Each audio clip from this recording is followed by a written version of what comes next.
Europe 1 matin. Allez, un autre Nicolas prend le relais, Nicolas Caro, pour le livre du jour. Le vendredi, c'est un classique ou un roman culte que vous nous choisissez. Et cette semaine, c'est de la SF, de la science-fiction. Ben oui, et puis celle du grand maître du genre, le plus grand, Philip K. Dick. Le cinéma s'est goinfré de ses histoires, on a adapté plein.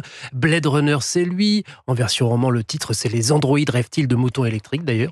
C'est moins efficace, c'est vrai. Minority Report, c'est lui aussi. Paycheck, lui encore. Ubik, bien entendu. Et celui dont je voulais vous parler, c'est mon préféré. Le titre en livre, en nouvelle, c'est Souvenirs à vendre. Et c'est plus connu sous le nom de Total Recall. Exactement. Ça, c'est le titre du film avec Arnold Schwarzenegger. Le film est d'ailleurs assez différent du livre.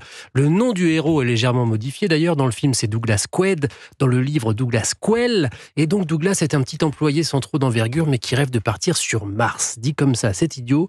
Mais on est dans un monde où l'on peut passer des vacances sur Mars. Ça coûte cher, mais on peut. C'est un peu comme les Maldives dans notre monde à nous. Donc c'est faisable. C'est faisable. Mais la femme de Douglas lui répond: hors de question, mon vieux, c'est trop cher.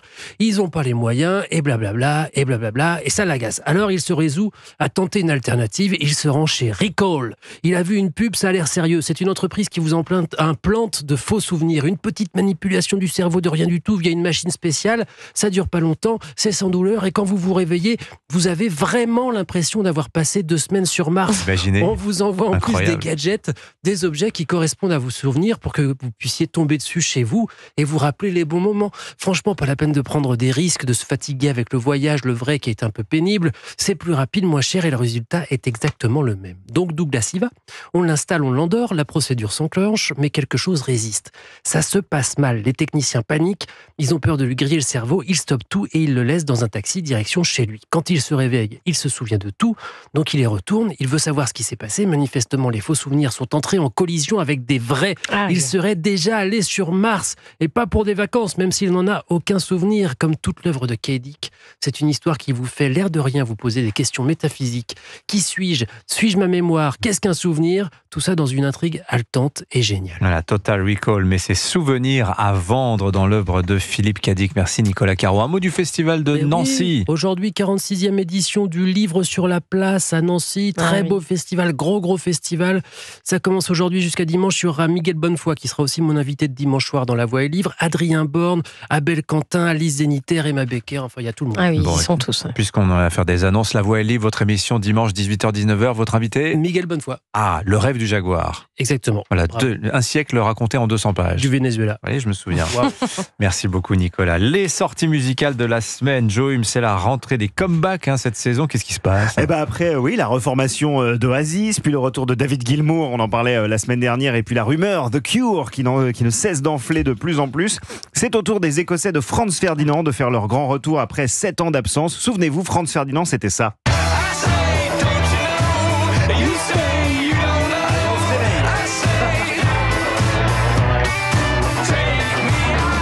Me Out, un tube sorti il y a tout juste 20 ans, c'était en 2004, en plein cœur d'une résurgence rock initiée par de jeunes pousses tels que les Libertines, Bloc Party, The Strokes et justement Franz Ferdinand. Alors Franz Ferdinand et la France, c'est une petite histoire d'amour. Ouais, absolument, le public français a très largement participé à faire grimper leur popularité et Alex Kapranos, le chanteur de Franz Ferdinand, file désormais le parfait amour avec son épouse française et future marraine de la nouvelle saison de la Star Academy, la chanteuse Clara Luciani. Oui, la presse People. Vous étiez pas au courant, Dimitri ? Ils ont même un petit bébé ensemble. Oui. Et il s'appelle comment ce petit bébé ? Alors là, j'ai pas l'info, je suis pas là. J'imagine que c'est pas la rubrique matrimoniale non plus. Non, je vous rassure. Pour le leader de Franz Ferdinand, la lune de miel, c'est terminé. Retour aux affaires avec un single tout juste sorti du studio, Audacious.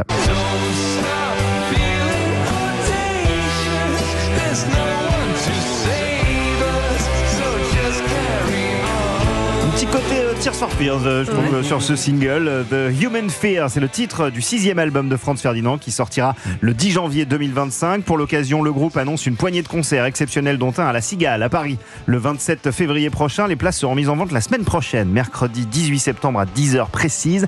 Il va falloir jouer de vitesse. Franz Ferdinand, mais aussi le retour d'Eddie Mitchell. Absolument, Eddie Mitchell vient de sortir un nouveau single en décapotable Pontiac. Je roule le long du lac, en décapotable Pontiac.